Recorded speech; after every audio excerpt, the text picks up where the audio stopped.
違うんだ。Punten, Mamang. このジョルノ・ジョバーナには夢がある。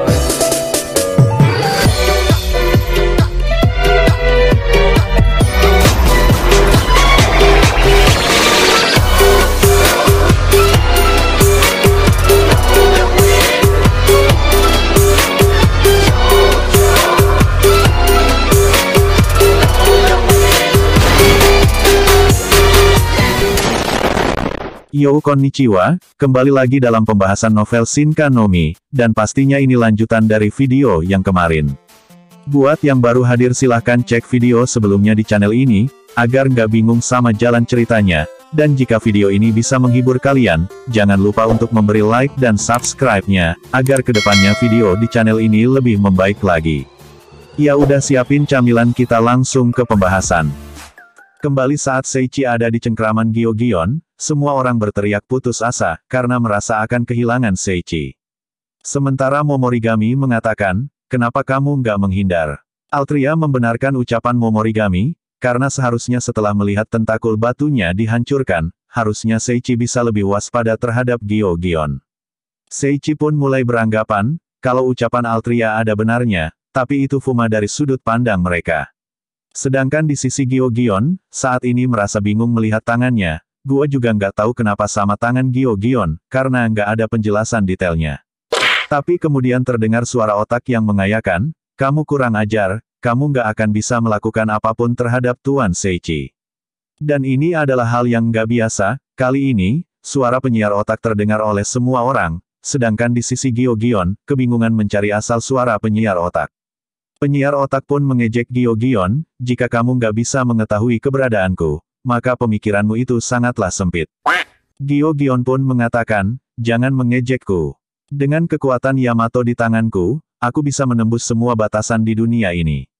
Dan aku akan terus berkembang tanpa batas. Sementara suara penyiar otak, terlihat meragukan kata-kata Gyo-Gion, sementara di sisi Seiichi melihat Gyo-Gion telah berevolusi menjadi eksistensi berbahaya, berpikiran apakah dia juga bisa berevolusi seperti Gyo-Gion atau tidak. Tapi semua itu dipatahkan oleh suara penyiar otak, mengatakan bahwa semua keadilan kehampaan keterbatasan ataupun kematian, berada di bawah kendali Seiichi. Seiichi pun mulai mikir dengan wajah konyolnya, jika yang dikatain penyiar otak itu benar, jika aku menyangkal kematian, maka nggak akan ada yang mati, seperti yang terjadi di dunia bawah. Dan sejak kapan, aku jadi monster seperti ini? Penyiar otak kembali mengejek Gyo-Gion, kamu berkata telah berevolusi, terus apakah kamu memahami akarnya? Singkatnya penyiar otak di sini mengatakan, semua tindakan termasuk seperti evolusi atau kehidupan, Seiichi lah yang menjadi akarnya. Sementara Seiichi di sini, berusaha menyangkal omongan suara penyiar otak, yang makin lama makin ngawur saja. Sementara Gyo-Gion menatap langit sambil teriak, mengatakan itulah kenapa dirinya dari makhluk inferior, karena jika Samapi dia berevolusi. Suara otak pun memotong omongan Gyo-Gion, dan mengatakan kalau itu semua nggak ada gunanya, kamu yang berevolusi dan mereka yang berkembang, adalah kekuatan milik Tuan Seiichi. Sementara Seiichi sendiri di sini syok, karena baru mendengar penjelasan itu. Dan di sini, suara otak masih lanjut ngoceh. Gak peduli seberapa besar evolusi, dan seberapa kuat dirimu, Tuan Seiichi juga akan bertambah kuat mengiringi evolusi kalian, karena nggak hanya Eli doang, banyak makhluk yang sedang berevolusi saat ini, baik di dunia ini maupun di dimensi lain. Seiichi makin bingung dengar kata dimensi lain, terlebih lagi juga dapat kekuatan dari orang lain. Gyo-Gion pun mengatakan, jangan bodoh. Menguasai dunia adalah hal yang kuimpikan, selama aku memiliki kekuasaan, aku bisa memerintah sebagai satu-satunya dewa yang tertinggi. Suara otak menjawab, itu adalah mimpi yang sangat kecil, lagi pula, kekuatan ataupun kekuasaan adalah budak Tuan Seiichi. Seiichi masih nggak ngerti dan nggak mau ngerti semua itu, dan Seiichi nggak butuhkan semua itu. Lalu penyiar otak berpaling ke Seiichi, Tuan tidak perlu takut, kami akan melakukan sesuatu, dan akan selalu membantu Tuan Seiichi menyelesaikan segalanya, kami tidak akan melakukan tindakan yang tidak disukai oleh Tuan. Dan penyiar otak kembali berbicara kepada Gyo-Gion, mengatakan kalau semua usahanya akan sia-sia, dan menyuruhnya untuk kembali keluar angkasa dengan tenang. Saat itulah Gyo-Gion marah, seluruh tentakel muncul di seluruh tubuhnya, lalu mengeluarkan laser secara acak-acakan, dan seluruh pesawat yang ada di Eikyo, mulai bergerak menuju Seichi. Laser terus menabrak di daerah sekitar mereka, sementara kapal luar angkasa, mulai berdatangan satu demi satu.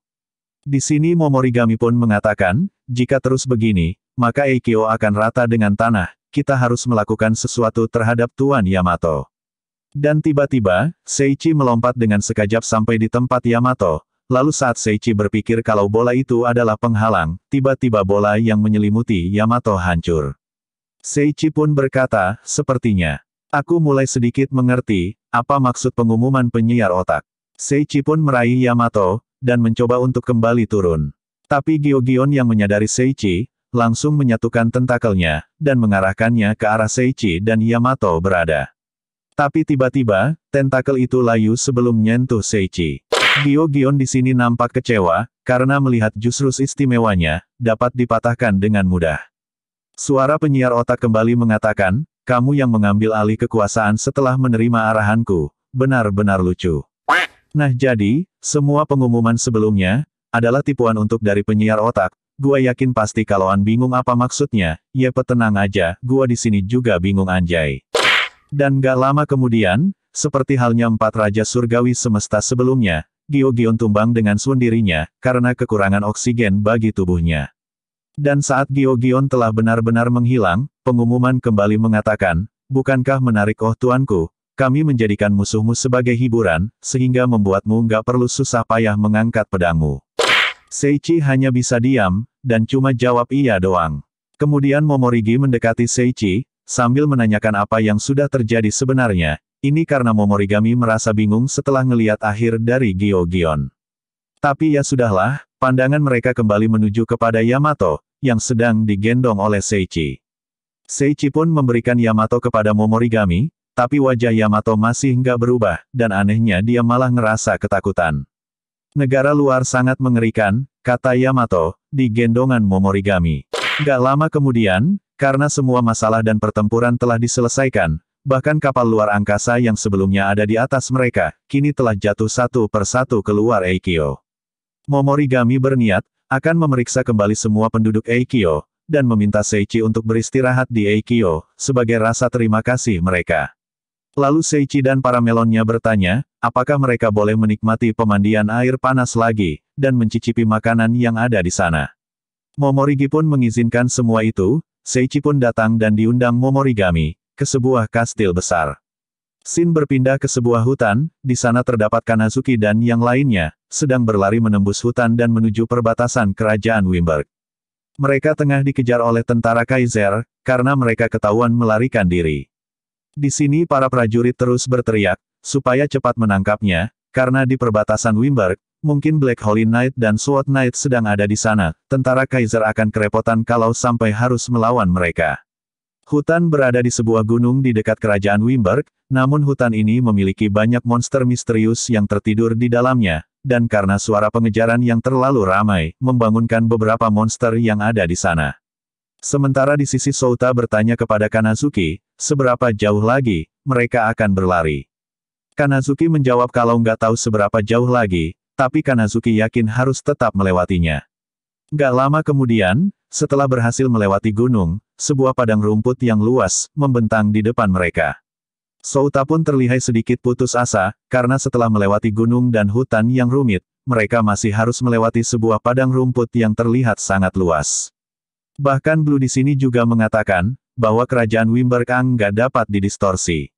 Sementara di sisi mereka yang terkejut melihat padang rumput luas, pasukan Kaiser telah berhasil menyusul mereka, lalu mengatakan, kami akan memberimu gelang baru dengan item yang lebih kuat, tapi bisakah kamu mengatakan, bagaimana caramu lepas dari pengaruh gelang itu, karena kalian terlihat nggak terpengaruh sama sekali.